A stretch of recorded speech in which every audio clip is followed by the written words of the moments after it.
Hello India.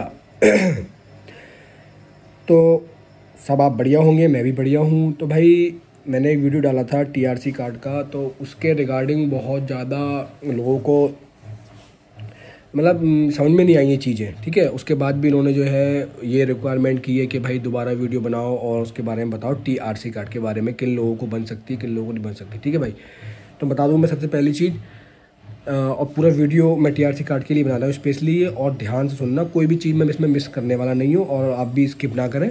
Before watching subscribe कर लें, आपके लिए अच्छा होगा, हर नोटिफिकेशन आपको मिलती रहेगी और अपडेट लेते रहोगे तो बेहतर है आपके लिए भी, और मेरे लिए तो है थोड़ा बहुत बेहतर। ठीक है, स्टार्ट करते हैं। टाइम का इशू बहुत ज़्यादा है, इसलिए ज़्यादा बकचोदी नहीं, सीधे स्टार्ट। तो भाई टीआरसी कार्ड यहाँ कोई भी अप्लाई कर सकता है जो बंदे यहाँ काम कर रहे हैं। ठीक, लेकिन एक शर्त बता दूँ, आप अगर यहाँ आने के बाद खाली घूम रहे हो, ठीक है, आपका वीज़ा तो है और आप खाली घूम रहे हो, काम नहीं कर रहे हो, तो आपका टीआरसी कार्ड अप्लाई नहीं होगा, क्योंकि आपका टैक्स पे नहीं हो रहा है। ठीक है, जब गवर्नमेंट को टैक्स पे नहीं होगा तो तुम्हें यहाँ रहने के लिए कार्ड क्यों देगी, सबसे पहली बात। तो भाई अगर आप यहाँ काम कर रहे हो, यार टीआरसी कार्ड से रिलेटेड लोगों ने तरह तरह के क्वेश्चन करे हैं, जो मुझे समझ में ही नहीं आया कि क्यों ये इस तरह के क्वेश्चन कर रहे हैं कि हमें टीआरसी कार्ड मिल जाएगा, ये कोई प्रॉब्लम आती? कोई प्रॉब्लम नहीं आती। टीआरसी कार्ड यहाँ यार एक जैसे एक रूल है, जो लोग यहाँ काम कर रहे हैं, जो टैक्स पे कर रहे हैं गवर्नमेंट को, उनका कार्ड बनना ही बनना है। कोई हार्ड चीज़ नहीं है, बहुत इजीली है, नॉर्मल तरीके से बनता है, कोई एग्ज़ाम नहीं है, बहुत सिंपल चीज़ है। ठीक है, टीआरसी कार्ड के लिए कोई तो ये चीज़ दिमाग में मत लाओ, जो चीज़ मैं बोल रहा हूँ बस वही चीज़ है भाई। जब यहाँ आप आओगे, 3-4 महीने आप काम कर लोगे, 3-4 महीने आपका जो है टैक्स पे हो जाएगा गवर्नमेंट को। उसके बाद आप जिस जगह से काम करते होगे, जिस जगह से एरिया से, जिस कंपनी से काम करते होगे, वो कंपनी आपको खुद बता देगी, खुद बोल देगी कि अब आपको इस महीने में टीआरसी कार्ड अप्लाई कर देना चाहिए। इसे आपको भी लगे कि हाँ ठीक है, मैं अप्लाई करना चाहता हूँ, मुझे अप्लाई करना है, तो आप कर सकते हो। और कंपनी के अकॉर्डिंग भी कर सकते हो, और आप चाहो तो खुद भी कर सकते हो, वकील कंफर्म कर ले किसी से भी, और उसके बाद आप खुद भी जो है अपने सेल्फ भी आप है अप्लाई कर सकते हो टीआरसी कार्ड। जैसे मान लीजिए आज आपने टीआरसी कार्ड अप्लाई किया, ठीक है भाई, तो आज से जो फिंगर डेट होती है, हमारी फिंगर होती है टीआरसी कार्ड के बाद, फिंगर होता है, पहला स्टेप फिंगर का होता है। तो जो फिंगर होता है हमारा, तो भाई फिंगर होने का जो टाइम पीरियड है भाई, वो मैंने उस वीडियो में 8 महीने बताया था, मैक्सिमम 8 महीने। तो मैक्सिमम मैंने 8 महीने कह दिया था। तो वो जो रियल चीज़ है वो ये है कि भाई 8 महीने में से, आज की डेट से 8 महीने के जो टाइम पीरियड है उसमें कभी भी हो सकता है। 10 दिन बाद, 20 दिन बाद, 1 महीने बाद, 3 महीने बाद, 4 महीने बाद, 5 महीने बाद, 6 महीने बाद, 7 महीने बाद, 8 महीने बाद। मिनिमम टाइम मैंने बताया था, सॉरी मैक्सिमम टाइम बताया था मैंने 8 महीने। वहाँ पे लोगों ने वो बात को पॉइंट आउट कर लिया था और उस पर भी कमेंट किए थे। ठीक है, कोई बात नहीं, लोग ज़्यादा समझदार हैं, ज़्यादा पढ़े लिखे हैं, ज्ञान बांटते हैं, तो कोई बात नहीं, बांटो, मैं ध्यान नहीं देता इन चीज़ों पर। ठीक है भाई, तो भाई आज आपने अप्लाई किया तो 8 महीने के किसी भी टाइम में आपका फिंगर डेट आ सकती है। ठीक है भाई, अब मान लीजिए आपने आज अप्लाई किया, 3 महीने बाद आपकी फिंगर डेट आ गई, फिंगर आप कराया है। अब क्या है, फिंगर कराने के बाद फिर हमारा एक आता है डिसीजन। ठीक है, डिसीजन का मतलब होता है कि कुछ इंक्वायरीज़ होती हैं। इंक्वायरीज़ का मतलब ये होता है कि जो कोई इस बीच में बंदे ने कोई कहीं कोई क्राइम तो नहीं कर दिया, इससे रिलेटेड एक पुलिस इन्फॉर्मेशन होती है। ठीक है, तो जब वो आती है डिसीजन, जब डिसीजन पेपर हमारा आता है डिसीजन के लिए, तो वो टाइम जो होता है हमारा फिंगर के बाद में। अब जो नए साल पे और नई गवर्नमेंट बनी है यहाँ पे पोलैंड में, तो भाई वो बढ़ा दिया है, समथिंग 8 महीने कर दिया है, मैक्सिमम 8 महीने कर दिया है। क्योंकि और मेरा भी इसी वजह से रुका हुआ है, मेरा भी डिसीजन आने को रह गया, डिसीजन नहीं आया, तो भाई वो 8 महीने कर दिया, 8 महीने में किसी भी टाइम आ सकता है। ठीक है, आता यही है, वो टाइम वो अपने पूरे टाइम पे आता है।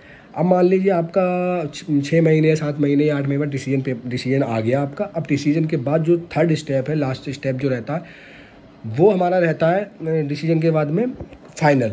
ठीक है, कि वो एक डेट मिलती है डिसीजन के बाद में। जैसे मान लीजिए आज का आपका डेट हुआ, आज आपकी डिसीजन कंफर्म हो गई, और हो सकता अब आज के बाद में वो 10 दिन 15 दिन के बाद आपको एक टोकन मिल जाएगा।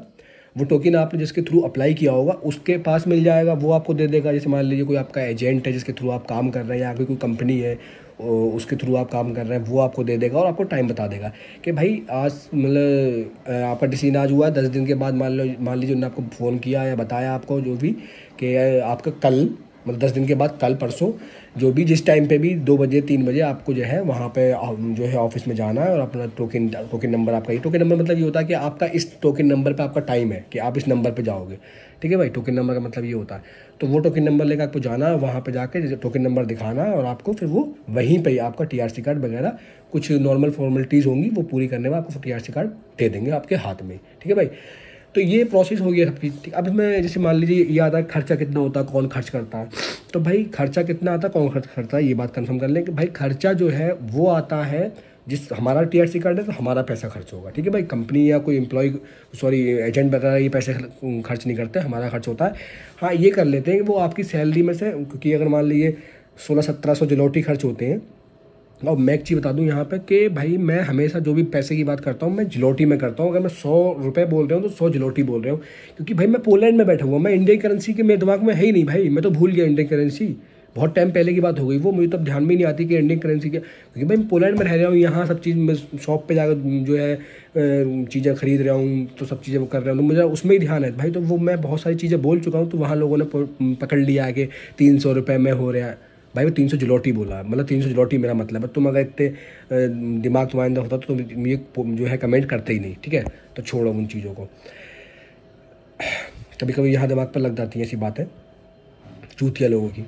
खैर, तो भाई 1600 से 1700 जलोटी खर्च होते हैं, वो इंडिया के बनते हैं 35-30 हज़ार रुपये, ठीक है भाई। वो आपको खर्च करने होते हैं। अब वो एकदम आपकी सैलरी में से मान लो 1700 जलोटी अगर माइनस कर ले तो आपको सैलरी बहुत कम आएगी, तो आपको प्रॉब्लम होगी। तो इसलिए भाई मान लीजिए उन्होंने इस महीने 800 रोक लिया, अगले महीने 800 रोक लिया, ऐसे करके वो मैनेज कर लेता है। तो वो करने आपको होते हैं, ठीक है भाई।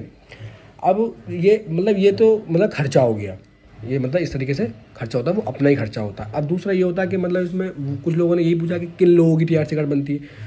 तो भाई जो लोग काम करेंगे, गवर्नमेंट को टैक्स पे करेंगे, उन लोगों की टीआरसी कार्ड बननी ही बननी है, ठीक है भाई।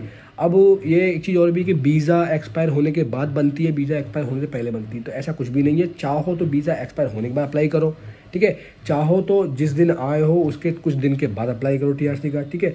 मगर ये जो एक नॉर्मल सा जो रूल है जिस तरीके से होती है वो यही है कि भाई आपको आए हुए आज मान लीजिए 3 महीने हो गए अभी, और आपका 8-9 महीने आपके वीज़े में टाइम है, तो 3-4 महीने हो गए आपको काम करते हुए, तो आप अपना टीआरसी कार्ड अप्लाई कर सकते हो, ठीक है भाई। तो वो जो टीआरसी कार्ड अप्लाई होता है वो टैक्स के बेसिस पे होता है। अगर उनको टैक्स जा रहा है तभी आपको टीआरसी कार्ड मिलता है। अगर आप काम नहीं कर रहे हो, खाली घूम रहे हो, आवारागर्दी कर रहे हो, तो आपको टीआरसी कार्ड अप्लाई नहीं हो सकता, और हो भी जाएगा तो वो किसी न किसी वजह से रुक जाएगा, ठीक है भाई। तो टीआरसी कार्ड के अकॉर्डिंग मैंने सारी चीज़ें कंफर्म करा दी, यही चीज़ें टीआरसी कार्ड की हैं।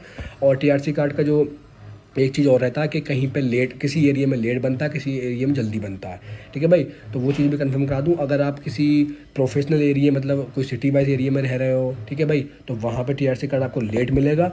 और अगर आप किसी जैसे मान लीजिए किसी जैसे कोई फार्मर जो एरियाज़ होते हैं जहाँ खेती वाले काम होते हैं, वहाँ पर आप किसी भी एजेंसी ने आपको जो है वहाँ भेज रखा है, वहाँ आप काम कर रहे हो, तो भाई वहाँ से अगर आप अप्लाई करते हो कि खेतों में से आप अप्लाई करते हो तो वहाँ जल्दी होता है। क्योंकि ऐसा होता है उन एरियो से टीआरसी कार्ड बहुत कम अप्लाई हुए होते हैं, तो उनके लिए पहले काम होता है, ठीक है। क्योंकि कम रिक्वायरमेंट पे जल्दी चीज़ें हो जाती हैं। क्योंकि भाई अगर मान लीजिए एक नॉर्मल सी बात है, अगर अभी 10 बंदे एक जगह से अप्लाई कर रहे हैं, ठीक है भाई, तो और एक जगह से भाई 1000 बंदे अप्लाई कर रहे हैं, ठीक है, तो 10 बंदों का काम जल्दी हो जाएगा, ऐसी बात है। और 1000 बंदों का लेट काम होगा, तो ये चीज़ होती है भाई।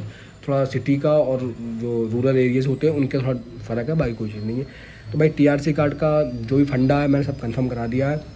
अभी भी कोई डाउट है किसी भी तरह का भाई तो ज़रूर कमेंट करें, मैं ज़रूर उसके बारे में सोचूंगा और बनाऊंगा वीडियो, ठीक है भाई। फ़िलहाल के लिए अभी इतना ही काफ़ी है, मिलते हैं अगली वीडियो में। अल्लाह हाफ़िज़।